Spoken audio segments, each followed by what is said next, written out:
La producción de Otra Mañana se comunica con el nuevo Moto G04S. Hello, Moto. Otra Mañana, la campaña en debate. Propuestas, ideas, contraste, controversias, posturas, diferencias, ruido. ¿Qué dejó la última semana de la campaña electoral? Me fue muy mal.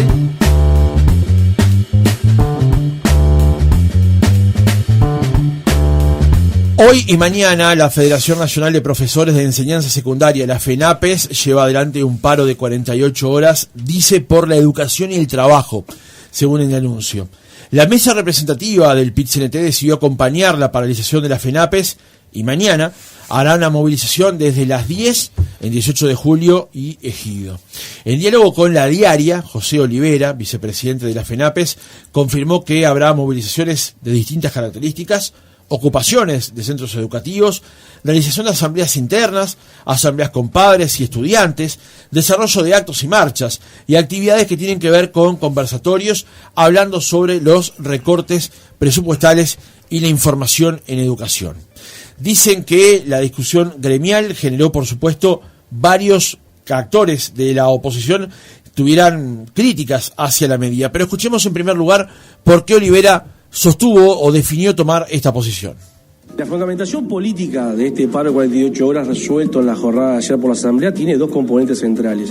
Uno es el derecho a la educación, que está siendo seriamente afectado para miles de estudiantes en todo el territorio nacional, producto de la combinación de dos factores. Por un lado, el recorte presupuestal que está operando en la NEP en general, pero particularmente, especialmente en educación secundaria, que lleva a constantes recortes en la cantidad de grupos, en orientaciones que se dictan en cada centro educativo, y por otro lado la propia transformación educativa, que al decir de un conjunto importante de decanos de nuestra Universidad de la República, va a afectar seriamente la continuidad educativa de esos estudiantes si pretenden continuar sus estudios, como a la cual tienen derecho, a nivel universitario. Como decíamos, la decisión generó varias repercusiones. En un país donde la culminación de la enseñanza obligatoria lamentablemente está concentrada en poblaciones más desfavorecidas, la medida termina siendo terrorismo a los que más lo necesitan, dijo sobre el paro el director nacional de Educación, Gonzalo Baroni, en diálogo con El País. Por su parte, el candidato a la vicepresidencia de la República por el Partido Colorado, Robert Silva, dijo que es un paro político y partidario. Porque la mayoría de sus dirigentes son militantes del Frente Amplio y realmente a mí me preocupa y me preocupa muchísimo. Y yo le pido a la gente que recuerde, nada más, que los mismos que ahora anuncian y dicen lo que dicen de la transformación educativa son los que en la época de pandemia anunciaban las peores catástrofes vinculadas con la apertura de los centros educativos. Son los mismos que cuando decían que había que derogar la LUC, decían que se iba a privatizar la educación, que se iba a terminar con la obligatoriedad de la misma, que se iba a afectar seriamente la educación pública. Le pido a la gente que reflexione, eso pasó, no pasó ni una cosa ni la otra. Somos reconocidos en el mundo por lo que hicimos en épocas de pandemia en educación, y la educación pública está más fuerte que nunca con la transformación educativa. Entonces, a pocos días de la elección, ¿qué significa este paro? ¿Es político y también partidario? Y qué mejor para empezar la mañana que un buen café del Palacio del Café. Podés pedir el gusto que prefieras, en grano o molido en el momento. Podés pedir moca, moca express, Colombia, Santos, glaseado natural o café especial familias. O hacer la mezcla que vos elijas. Un equipo calificado te asesorará. Podés hacerlo a través de la web elpalaciodelcafé.com.uy o en cualquiera de sus 8 sucursales. Dese el gusto y tome un buen café. El Palacio del Café. Uruguay 1188. Entonces, ¿qué significa este paro? Graciano, arrancamos contigo hoy. Me imaginaba. Porque estás a la derecha. No. Estás justo a la derecha, sí. ¿Tiene sentido todavía este tipo de acciones sindicales? ¿Tiene sentido? ¿Cuál es la finalidad? Yo realmente, desde que ayer Francisco nos informó que este iba a ser el tema, lo primero que pensé fue justamente eso. ¿Cuál es el sentido que tiene? ¿Cuál es el efecto que se pretende lograr? ¿Cuál es el efecto que se logra? El contraste entre lo que se busca y lo que finalmente se va a conseguir. A 12 días de una elección nacional, ¿alguien puede dudar de cuál es la finalidad de un paro de esta naturaleza? A 12 días de una elección, paralizar durante 48 horas el sistema estatal de educación, porque el privado no. O sea, lo que muchas veces se habla de la brecha en la sociedad entre que la genera muchas veces digamos el desigual acceso a la educación o a la calidad de la educación o a una educación de calidad, mejor dicho, se acrecienta con esto, porque a los niños a los adolescentes de los sectores más humildes, menos recursos económicos, se les castiga. O sea, es un castigo a las familias más humildes. ¿Con qué objetivo? Seguramente con un objetivo que todos imaginamos cuál es, pero el que se va a conseguir es exactamente el opuesto. Exactamente el opuesto. Entonces, una medida obsoleta, el paro, ya sabemos que no soluciona nada, como medida de protesta tampoco, porque se puede protestar de 1000 maneras sin perjudicar a los niños. O sea, no hay ninguna cosa que uno racionalmente pueda entender o admitir que beneficia a quienes promueven la medida, a quienes la llevan a la... No hay ninguna razón. Y perjudica a quienes ellos dicen defender. Entonces, realmente, quizás en algún momento llegará la sensatez al movimiento sindical, porque un sistema democrático, una sociedad plural, necesita sindicatos fuertes, necesita sindicatos que representen genuinamente a sus afiliados, que en definitiva eso es un sindicato. No se concibe una sociedad, digamos, abierta, democrática, liberal, si no hay sindicatos que representen a los intereses de sus afiliados. Pero si no llega un momento en el que se analiza críticamente el papel del sindicato en la sociedad, la forma de expresarse, solamente va a ser un factor de división de la sociedad, se va a perjudicar a los más humildes, como está de sobra demostrado, cuando se para el transporte y quedan a pie la gente de trabajo, que no tiene auto, está de sobra demostrado. ¿Qué otra prueba se necesita más para demostrar que esto perjudica a quienes dicen defender? Para mí es incomprensible. Selva.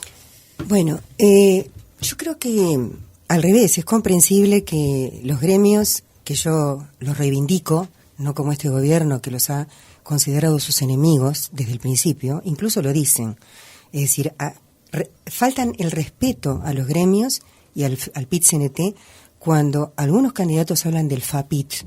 Primero porque en los gremios hay gente de todos los colores.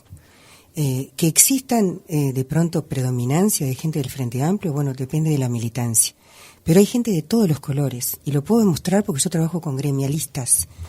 Entonces me parece que es una falta de respeto, primero, decir que esta medida es terrorista, cosa que la considero indigna de una persona como Gonzalo Barón, y que me parece una persona inteligente, lo conozco. Me sorprendió que no saliera a pedir disculpas, sino que al revés, saliera a reafirmar su concepto. Y todos los paros son políticos. ¿Desde cuándo un paro no es político? Siempre es político. Sí. Segundo, cuando se habla de partidario, es obvio que el paro se hace contra la autoridad que está en el gobierno en ese momento. Por lo tanto, obviamente que va a ser contra el partido que está ejerciendo la presidencia. Lo sufrió Mujica, lo sufrió Tabaré Vázquez, que hasta llegó a decretar la esencialidad, en mi opinión, en una medida errónea. Pero sufrieron mucho más paros de FENAPES en los gobiernos frente amplistas que el gobierno de la calle, y las cifras están. No lo estoy diciendo yo inventado, quiero que la ciudadanía lo sepa. Hubo mucho menos paros en los gobiernos de la calle Pou que en los gobiernos de Frente Amplio. O sea que sería un contrasentido pensar que los paros se hacen meramente por un ataque a la política, simplemente porque estamos en campaña electoral. Sí es cierto que los paros se utilizan para poner en evidencia problemas que existen. Y acá hay un problema que también, por mi experiencia en el trabajo con algunos gremios, con unos cuantos, es que este gobierno tiene un discurso en lo que son las negociaciones internas, o sea, entre cuatro paredes, y luego tiene un discurso diferente cuando sale a la opinión pública. E incluso hace cosas diferentes. Mientras ocurren cosas como la negociación que se estaba llevando a cabo con FENAPES y que transcurría dentro de lo que son las negociaciones, o sea, puntos de vista diferentes que intentan llegar a un consenso, se toman medidas por el costado que implican, por ejemplo, el cese de grupos en el Bauzá, el acortamiento de una serie. Es decir, hay una cantidad de medidas que ya de por sí están indicando que para el año 25, para lo que viene del presupuesto, se van a cortar posibilidades, Y siempre la reforma educativa que yo conocí a Robert Silva, mirá qué casualidad, en el grupo EDUI 21. Sí.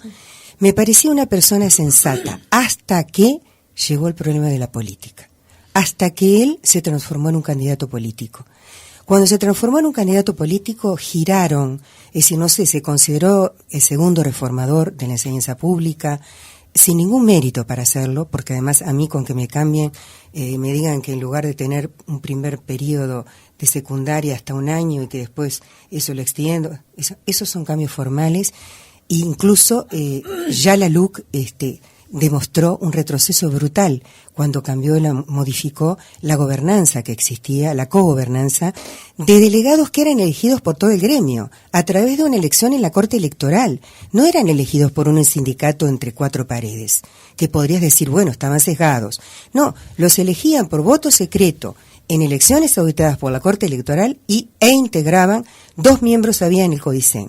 Cuando eso se rompió, cuando toda la jefatura de las autoridades de la enseñanza se politizaron, se dan por cargo político expresamente del gobierno, se rompió primero a una sola fracción del gobierno, obvio, pero además se rompe también la famosa tradición de las asambleas técnico-docentes, que son, yo creo, uno de los bastiones más importantes donde puede nutrirse cualquier gobierno que quiera ejercer con los docentes, que son los actores reales del proceso educativo, porque las personas que están hoy en el CODICEN, casualmente, ni siquiera nunca fueron docentes ni participaron en una escuela pública, ni pisaron una escuela rural, por ejemplo.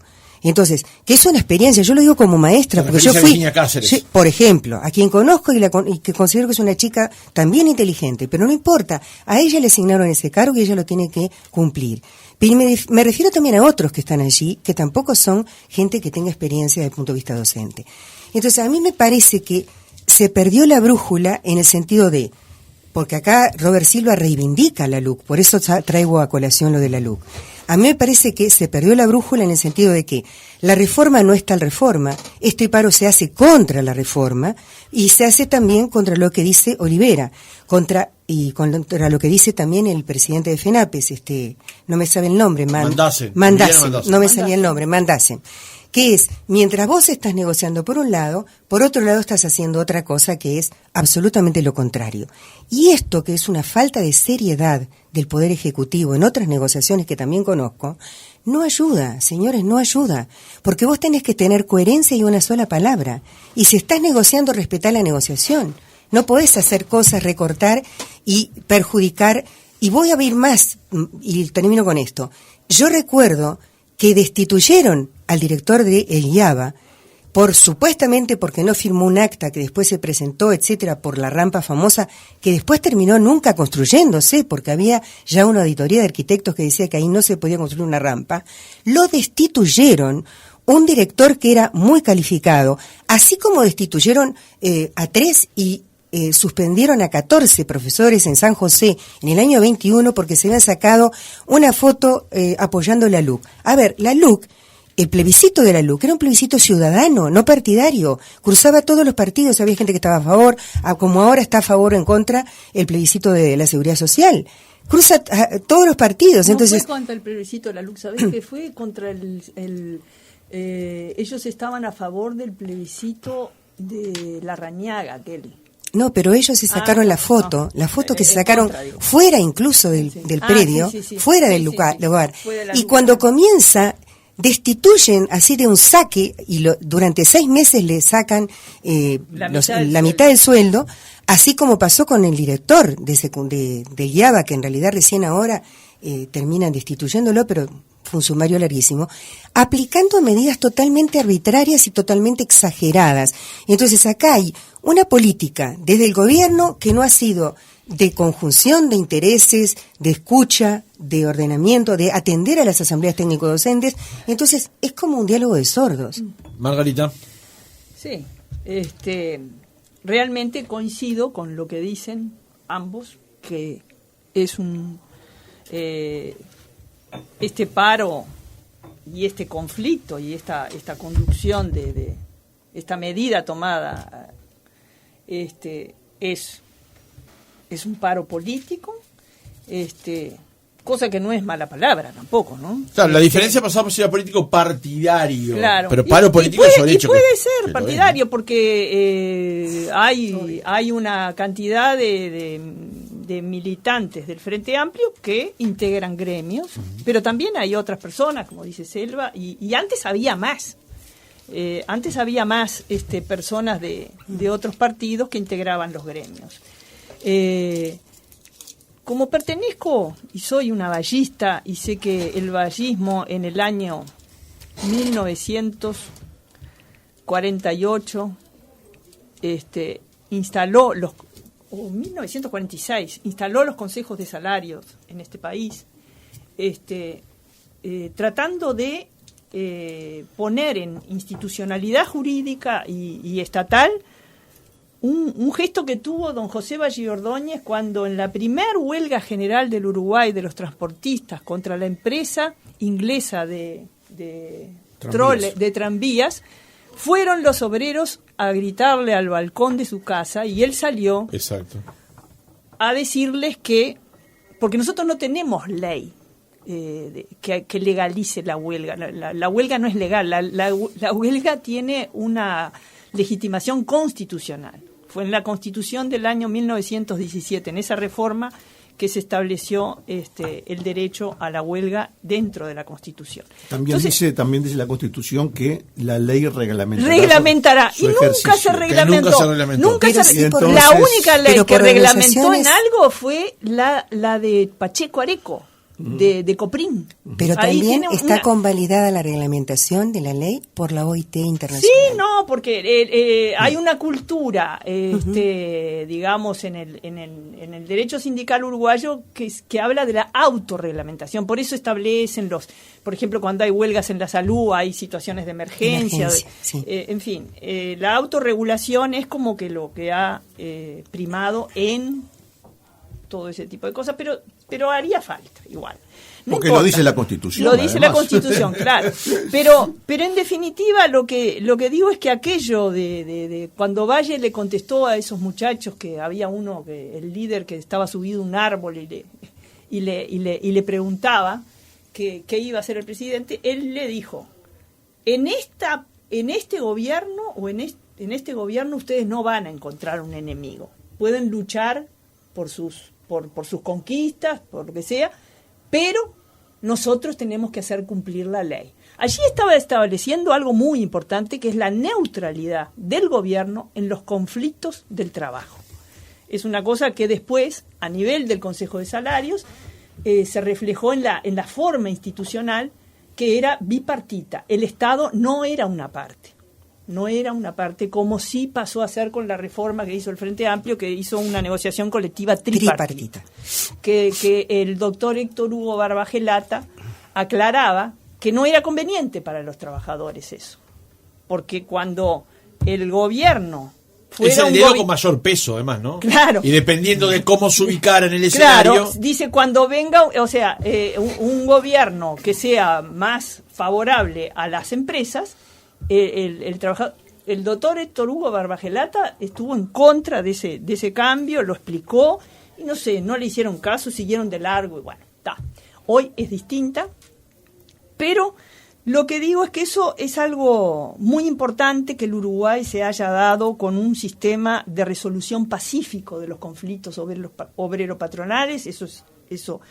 En eso fuimos bastante pioneros, primero en el honor de ese presidente y luego en la institucionalidad jurídica, pero además creo que conlleva algo que después yo lo aprendí hice un posgrado de Administración de Recursos Humanos y lo conversé con Achugarri, que era una persona que integraba Edu21 y que estaba obsesionado con la transformación educativa del Uruguay, porque decía que sin eso no íbamos a tener el crecimiento que nos merecíamos, no íbamos a tener el empleo digno que todos los uruguayos se merecen, y no iba a haber crecimiento económico del país.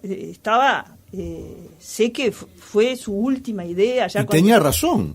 Totalmente de acuerdo. ¿Le decís a Echeverri o Ricardo Pascal? Alejandro. Alejandro, yo participaba de las reuniones. De Ricardo Pascal, también, pero te digo que Alejandro... Yo participaba y él estaba siempre, él iba a las reuniones. Exactamente. Entonces, él me decía, dice, pero ¿te das cuenta que quisimos hacerlo de rama? Porque el Partido Colorado hizo unas cuantas transformaciones educativas a lo largo de la historia. Vamos a remitirnos algunas muy malas, como la ley de educación de Sanguinetti. Bueno, pero eso no fue una transformación educativa. Pero reivindicada años después por aquellos que se oponían también, ¿no? Claro, no lo de Rama. No, la de Rama. Claro. Lo de Rama es otra cosa. Lo de Rama es otra cosa. Y lo que yo sí aprendí es que cuando tú querés realizar una transformación o una reforma o lo que sea, la tenés que hacer con los que van a ejecutar esas transformaciones. No la podés hacer aparte. Absolutamente. Y ese error, eso yo se lo decía porque yo le decía, vos si no te hubieras puesto de acuerdo con Alejandro Ramos y con todos los bancarios, vos no hubieras logrado lo que lograste. Juan José Ramos, gran dirigente de AEU. Claro, pero teníamos ese ministro. Claro. ¿Está? Me dice, tenés razón. Y digo, bueno, acá todo el mundo le viene errando, porque además estaba el Frente Amplio en el gobierno y él estaba preocupado por la cantidad de conflictos que había en el ámbito educativo con el gobierno del Frente Amplio. Ahora, Margarita, ¿es posible sumar a implementar unos cambios a aquellos que están decididos a mantener el statu quo? Pero lo que pasa es que los procesos... No es cierto pero hay una cosa que te quiero contar. Las primeras transformaciones educativas, está bien que se resolvieran a nivel de las élites políticas, porque por ejemplo fue la de José Pedro Varela, eran las discusiones en el Parlamento, donde había mucha gente que estaba en contra de la educación laica y contra la educación igualitaria de niñas y varones. Porque José Pedro Varela fue el primer feminista hombre del Uruguay. Absolutamente. ¿Tá? Entonces, eso se podía discutir a ese nivel. Pero una vez que ya se instaló, que nosotros tenemos toda una institucionalidad dentro de la educación pública,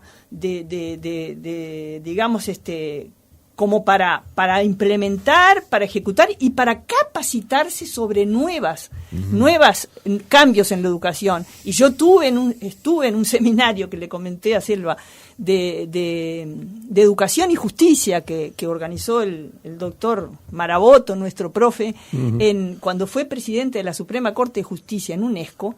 Intentábamos explicarle a los docentes de educación cívica cómo había que enseñar el derecho, porque desde los centros de mediación y los juzgados de menores veíamos que se enseñaba mal el derecho y los muchachos llegaban a la universidad sin saber lo que era un delito, ni cómo tratar a un docente, ni esto.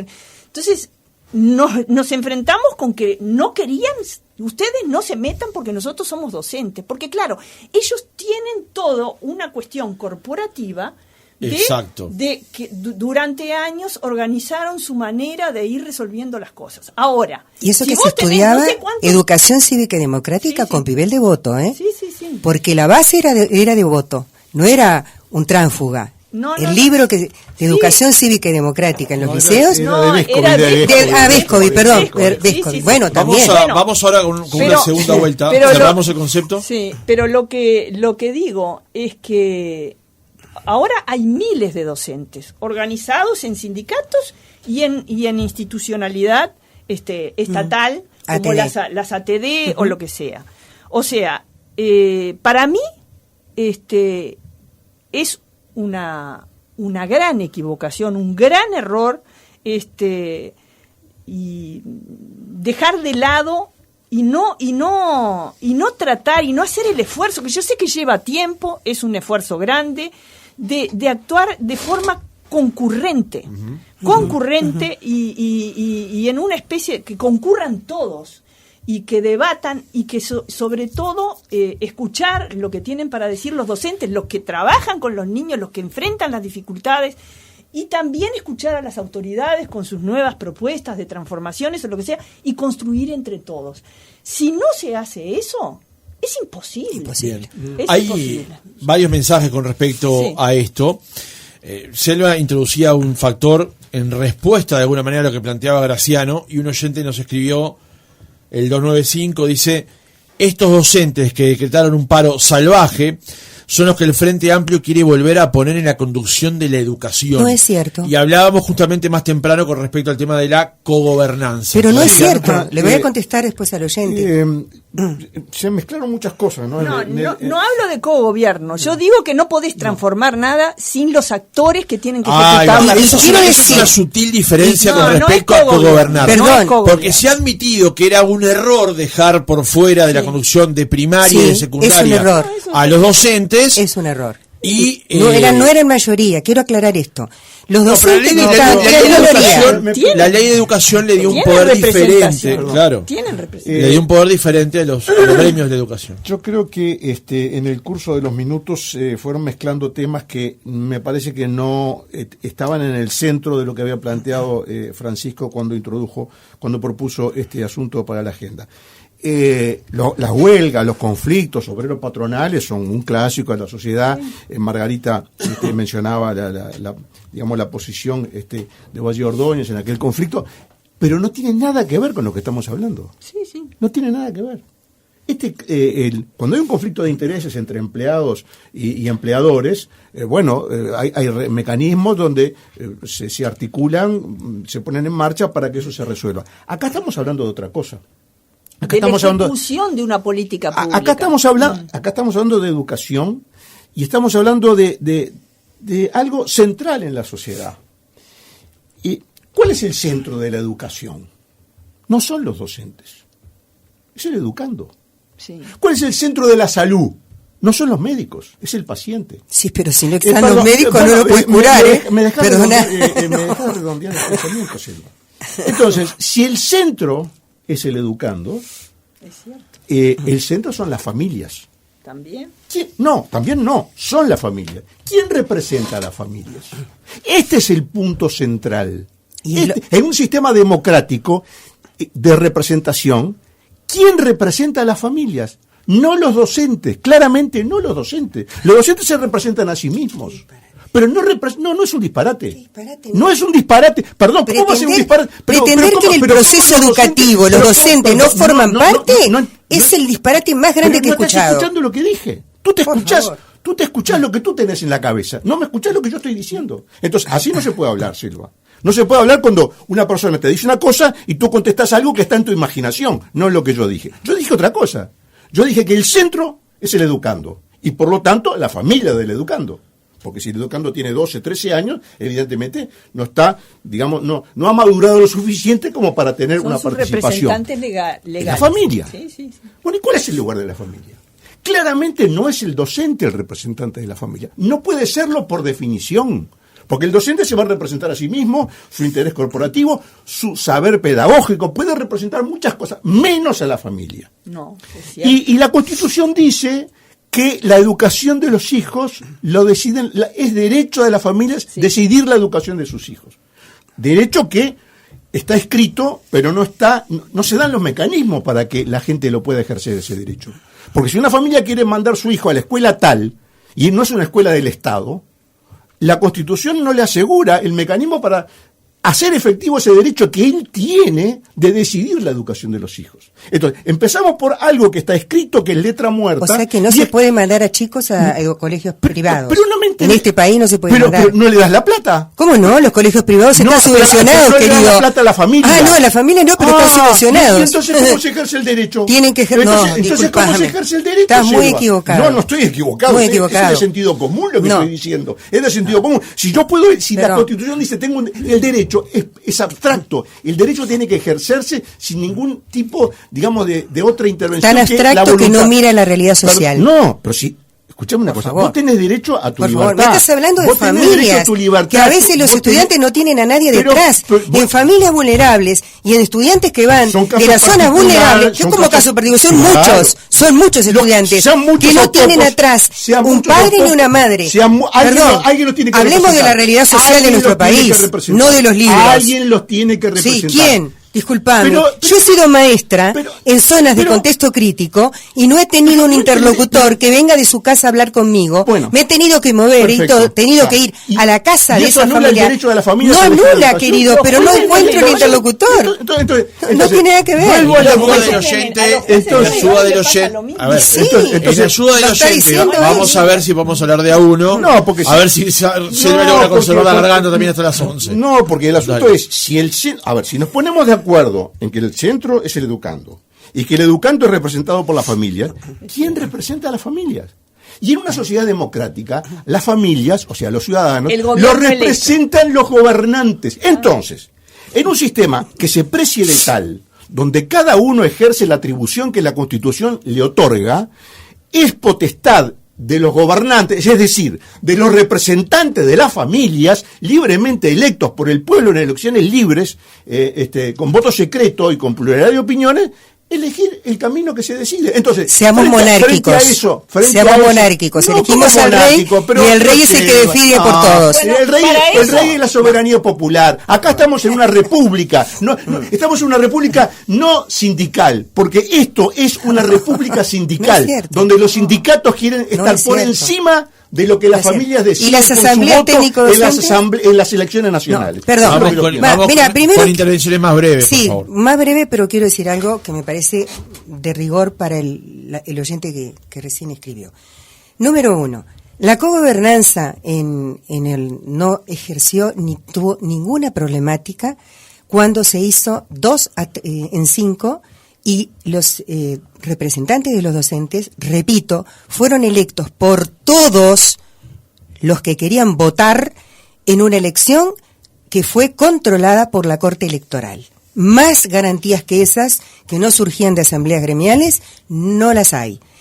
Que en el binomio educativo existe, que en el binomio, estoy contestando al oyente, para que no crea que poner cogobernanza en la educación es un error. No es un error. La cogobernanza es un factor que ayuda a dirimir conflictos y a expresar en un ámbito más elevado lo que pueden ser intereses que efectivamente tienen que ver con quien está en el binomio educativo, pero de la educación. Secundaria, Perdón, algo? yo quiero decir algo. ¿Profesores agremiados en la conducción de secundaria? Sí. Primero, hay que saber que hoy por hoy las asambleas técnico-docentes son obligatorias, de participación obligatoria de los docentes. Y si esa institucionalidad tampoco la respeta el ministerio, las organizaciones... ¿Son vinculantes? Son vinculantes. Primero, a ver, vamos a empezar por el principio. Perdón. O sea, Galcerano, perdóname. No son sindicatos. Graciano, perdón. Estoy bravo. Graciano, te voy a repetir. Las asambleas técnico-docentes no son gremiales, entendelo. Las asambleas técnico-docentes son órganos representativos, obligatorios de participación de todos los docentes de los distintos... Pero sus decisiones son vinculantes. Perdón, no me vuelvas a repetir lo mismo. No estoy diciendo, se supone que si son obligatorias y tienen capacidad de discusión y de aportar ideas, sí, claro que deben ser tenidos en cuenta. Si no son tenidos, no me importa la palabra. No me importa. No, ¿cómo no te importa? No me importa, porque entonces estás demostrando, con esto estás demostrando que el gobierno dirige la educación de espaldas a todos los docentes. Escucha y decide. Perdón, y decide siempre contra. No, disculpame, Graciano. Disculpe, déjame terminar. Tiene que hacer lo que dice la asamblea. Bueno, déjame terminar de hablar. Las asambleas técnico-docentes son organismos institucionales laudados por ley que tienen autorización para discutir y tienen además las herramientas para aportar cosas que los de arriba, los burócratas de arriba, no están aptos para conocer. ¿Ok? No lo saben. Algunos, no importa la palabra vinculante, importa el respeto a la organización. Porque no vamos a ser serios, tú te digo, porque si yo que estoy en la dirección no le doy ni bola a los docentes que me están diciendo esto se hace, esto está mal, esto hay que hacerlo de otra. Y darle bola a los votantes por un 1% que ganaste las elecciones, te estoy diciendo, déjame terminar. Primero, vos ganaste las elecciones por un 1%. La mitad del país no está representada en el señor Luis Lacalle Pou. ¿Ok? Esa es la realidad de la Estás situación. negando la democracia. No estoy negando ninguna democracia, estoy diciendo que hay un sector importantísimo de la población, nada más ni nada menos que casi la mitad, prácticamente la mitad de la población, que no está representada por las ideas del señor Luis Lacalle Pou. Entonces, lo que tenés que hacer es pensar que el proceso educativo, cosa que se ve que tú no conoces, porque no fuiste docente entonces, el proceso educativo no alcanza con ser alumno, no alcanza. Si vos sos docente, sabes que el proceso educativo no depende solo del educando, depende también del educador. Primero, y la familia a veces está y a veces no está, porque esa es la realidad triste de nuestro país. A veces vos querés ir a buscar a la familia y la familia no existe. Por eso se han hecho pautas para garantizar que los estudiantes concurran. Incluso el MIDES ha generado una serie de, digamos, de condicionamientos para poder dar la tarjeta social que asegure la asistencia. ¿Qué hizo este gobierno? Sacó la asistencia el control de asistencia lo sacó en la reforma educativa. Como condición de la asignación familiar. Exactamente, sí. Como condición. Lo sacó. O sea que hoy por hoy, tanto le da al estudiante ir o no ir, disparate gravísimo desde el punto de vista conceptual de asegurar que los estudiantes estén en clase. Segundo, sacó también niveles de garantizar niveles de aprendizaje. Aunque vos no hayas aprendido tu nivel, igual pasás de grado. Entonces, eso desestimula a estudiantes que se han matado durante todos, que van al colegio, a la escuela o al liceo, y que sin embargo tanto les da ir o no ir, porque los demás, aunque no vayan, igual pasan. Incluso aunque no tengan el nivel que deben requerir, igual pasan. Y eso es una transformación absolutamente equivocada y errónea, que lo que hace es perjudicar el proceso educativo. Eso va disminuyendo las presiones que debe tener institucionalmente quien enseña, en este caso el Estado, para que los estudiantes asistan, para que los estudiantes generen conocimiento y realmente aprendan. Entonces, hay cosas de esta reforma que son vergonzosas. Está muy bien que los gremios se expresen, pero vuelvo a repetir, el gremio hace esto en este momento no porque hay una elección, sino porque hay una discusión, una negociación, y a espaldas de esa negociación se han tomado decisiones.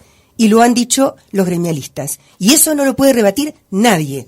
Margarita. Bueno, yo simplemente reitero que creo que si y no por este gobierno, por los gobiernos anteriores, si se hubieran tomado el trabajo de realmente hacer un proceso de capacitación, de intercambio, inclusive de formación docente, que es un desastre la formación docente.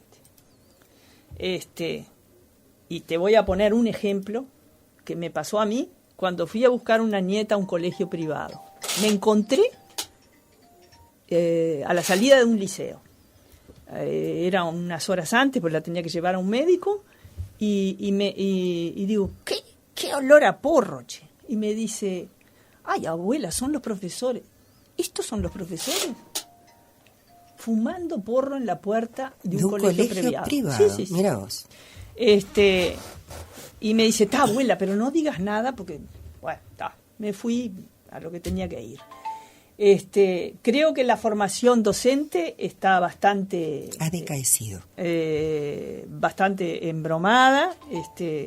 A las personas que sí les preocupa la educación de este país, ese tema los tiene muy preocupados. Y el no hacer eso y no integrar, y no dentro de esa formación docente está un proceso de capacitación que cualquier empresa, cuando quiere implementar un cambio de tecnología, de lo que sea, lo hace. El Estado también debería hacer con todos los trabajadores de la educación, desde la limpiadora hasta la directora, hasta los inspectores, hasta todos. Yo creo que el tratar de entrar en un proceso de transformación sin hacer este trabajo es como una tarea inútil. Vas a encontrar palos en la rueda durante todo el proceso. Eso es un error que lo han cometido todos los gobiernos. Hay un magnífico artículo publicado en El Día de Pablo Romero, que habla sobre este tema como uno de los puntales para la transformación. Lo recomiendo leer, es largo, pero vale la pena, porque es un profesor de filosofía donde además este gobierno decidió también quitar horas de filosofía. Acuérdense cuando decidió que la filosofía se sacaba de los programas. Encontrar Pablo Romero. Vale la pena, salió en El Día. Yo lo leía antes y con cierta asiduidad. He visto que también ha agarrado un sentido político en sus participaciones últimamente, por lo cual ya no me concita el mismo interés que antes, ese docente. Un mensaje más del 252 dice, y ya les pido una última vuelta y breve porque tenemos que ir a la tanda. El oyente dice, los gremios le doblaron la mano hasta el presidente Mujica. Él lo admitió, que dijo al arranque de su gobierno, educación. A mí me gustaría, para cerrar, volver al punto central sobre el que yo pretendía hacer girar mi comentario, y es que la educación es una el derecho a la educación es la elección de la educación de los hijos, mejor dicho, la elección de la educación de los hijos es un derecho de las familias. Y esto no está, respaldado por medidas concretas. Si el país necesita una reforma, y yo creo que sí que la necesita, porque la prueba está, todos estamos desconformes. Los índices de PISA. Sí, son espantosos, bajando. La gente no está preparada, la gente sale sin saber nada, no está preparada para el mundo laboral. Hablar con los adolescentes. Entonces, para mí, para mucha gente, yo no soy nadie en esto, ¿no? Pero yo creo que la revolución que se va a venir es finalmente consagrar efectivamente en los hechos que las familias puedan elegir la educación de los hijos. Y hacerlo de modo como se elige la mutualista, como se elige cualquier servicio. Le elige no. Sí, no, le elige no. Hay algo que ustedes pusieron en el debate más temprano, que era el tema del acceso a la educación eventualmente privada. Perdón, la educación, me permitís un detalle, la educación siempre es pública, por definición es pública. Es impartida por el Estado a través de escuelas estatales, pero la educación siempre es pública. Entonces, sí, pero es un tema conceptual muy importante. Es importante porque no hay educación pública y privada, siempre es pública, impartida por los privados y por el Estado. Y yo no quiero que mis hijos les enseñen los sindicatos. Selva sostiene que hay efectivamente subsidios que da el Estado o resignaciones que hace el Estado para que haya educación privada o brindada por privados. El asunto es que en Uruguay hemos mantenido siempre como una especie de vaca sagrada la educación pública servida por el propio Estado, aun cuando los resultados año tras año son peores. Correcto, de acuerdo. De hecho, nacieron iniciativas como la que Selva estaba integrando el directorio de U21, no le estoy sorprendiendo con nada de lo que estoy diciendo ahora, y el señor Filgueira y el señor Mir fueron eyectados del gobierno en el momento en que estaban intentando llevar adelante una cierta cantidad de modificaciones. Recuerdo también que la campaña errores de procedimiento, del señor Lacalle Herrera, no de la calle Pou, sino de la calle Herrera, se hablaba de un voucher para poder participar en la educación privada y se armó un lío bárbaro. El señor Larrañaga llevó adelante unas medidas, impulsadas también por el doctor Fossati, hoy presidente del INAU, que implicaban, entre otras cosas, más autonomía de parte de los centros, sin depender tanto directamente de primaria o de secundaria, y también se armó un lío bárbaro. A mí la única consideración que me queda hoy es que hay muchos chiquilines que hoy están yendo a clases porque van a educaciones privadas, financiada con un enorme esfuerzo por parte de los padres. Y hay una cantidad de chiquilines que hoy están recibiendo unas clases más o menos porque la mitad de los docentes no fueron. Esa es la conclusión que yo saco de lo que está ocurriendo hoy. Y hay otros institutos. ¿Cómo llegamos a eso? Y hay otros institutos que son de acceso de acceso gratuito, no restringido el acceso, que van los hijos de familias muy pobres y no pagan nada. Y eso lo financia la sociedad a través de impulso. Por ejemplo, la Iglesia Católica. Entonces eso está ocurriendo y tendría que expandirse con fondos públicos, no solamente con fondos privados. Bueno, quiero decir algo que es una experiencia personal. Antes, los maestros siempre hacíamos los famosos concursos para ganar la efectividad. Los que no ganaban efectividad porque no llegaban a los niveles del concurso, iban a trabajar a los colegios privados. O sea, que los colegios privados generalmente se nutrían de maestros que no tenían el nivel suficiente como para conquistar la efectividad en la escuela pública. Lo estoy hablando de la escuela pública de una experiencia personal en mi época, no sé la situación actual. Hay que saber que muchos profesores, yo diría que la inmensa mayoría de los profesores trabajan en los dos ámbitos, en el público y en el privado, o sea que son los mismos docentes. ¿Qué es lo que sucede? Cuando tú vas a un colegio privado tenés calefacción, en el público no tenés calefacción, por lo tanto los chicos están muertos de frío, tenés un estatus social y de preocupación de los padres que está implícito en el hecho de que sacrifican parte de su salario para pagar el colegio privado y por lo tanto se preocupan, van a las reuniones y están detrás de los estudiantes, van bien comidos y bien alimentados y bien vestidos, cosa que no pasa en los liceos y colegios públicos. No en todos. No en todos, pero que no pasa en muchísimos colegios públicos. Yo trabajé en escuelas de contexto crítico donde no sabía cómo abrigarme para dar clase y los gurises eran inquietos porque estaban muertos de frío. ¿Tá? Los vidrios estaban rotos, los padres teníamos que hacer las colectas, hacemos colectas para poder poner vidrios. Entonces, digamos la verdad, esa es la realidad.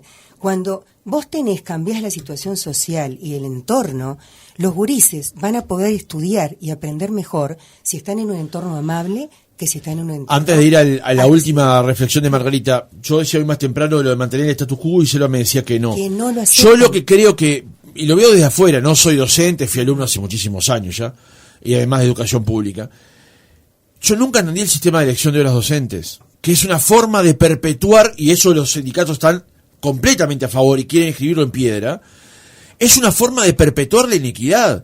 Los mejores docentes se eligen primero y eligen siempre zonas céntricas o costeras, y los docentes recién formados van a los lugares más complejos, a los lugares más críticos. O sea, el sistema público hoy le dice a los mejores docentes, vaya y enséñele a estos que tienen menos dificultades para ir al acceso a la educación, y usted que está acá recién formado, vaya a estos muchachos que lo necesitan aún más. Pero te das cuenta, Francisco, la aberración. Te das cuenta de la aberración. El docente puede elegir la escuela donde va a enseñar, el docente puede elegir, y la familia no puede elegir a qué colegio mandar a sus hijos. Esa es la aberración más grande que hay. Elegir. En este país, las familias eligen los colegios a si los no que quieren tiene mandar a sus plata hijos. no puede. Si no tiene plata no puede. Y porque bueno. entonces hay colegios con fines de lucro. No, fines de lucro no. Fines de lucro no. Porque la educación del Estado también cuesta plata. La educación del Estado también cuesta plata. Pero por eso digo lo del estatus quo, que no permiten cambiar eso. Empresas, claro, pero empresas que se funden. Pero hay colegios que cierran porque son empresas que se funden porque se quedaron sin alumnos. Acabo de saber la novia tiene plata para pagar. No, pero porque los alumnos por la situación económica cambió y han disminuido las inscripciones en los colegios, señor. Y bueno, discúlpenme. Vamos con Margarita. Por ejemplo, esto que tú decís de que vayan es un tema que es preocupante realmente en los lugares que necesitan docentes más avesados, más formados y más sólidos para enseñarle a los muchachos a aprender. Deberían tener una mejor retribución. Y eso no es una política, no es una política nueva, no es una política nueva. Te explico. Cuando Valle Ordóñez fundó los liceos departamentales, a los liceos de Rivera, de Cerro Largo y de Artigas, donde funcionaba básicamente una cultura bárbara, que los niños jugaban al recreo con navajas, los niños jugaban a la guerra de blancos y colorados. Porque acá, en el sur, no se entiende esa cultura. Barrán la explicó en sus libros, la cultura bárbara. Sí. Bueno, entonces, a esos docentes, él les pagó muchísimo más y al maestro que a los docentes que trabajaban en el sur del territorio del país. Porque en aquel momento ese contexto complejo se daba sobre todo en el norte salvaje, ese al que pertenece. Selva, Graciano, Margarita, gracias por otro martes. Nos encontramos el jueves. Vamos a ver cómo armamos la mesa. Muy interesante, creo que fue muy atractiva para nosotros. Cuando están los derechos de los más humildes en juego, uno se apasiona. Esa es la realidad. No vamos a armar otro debate ahora, nos vamos a la pausa. Muchas gracias.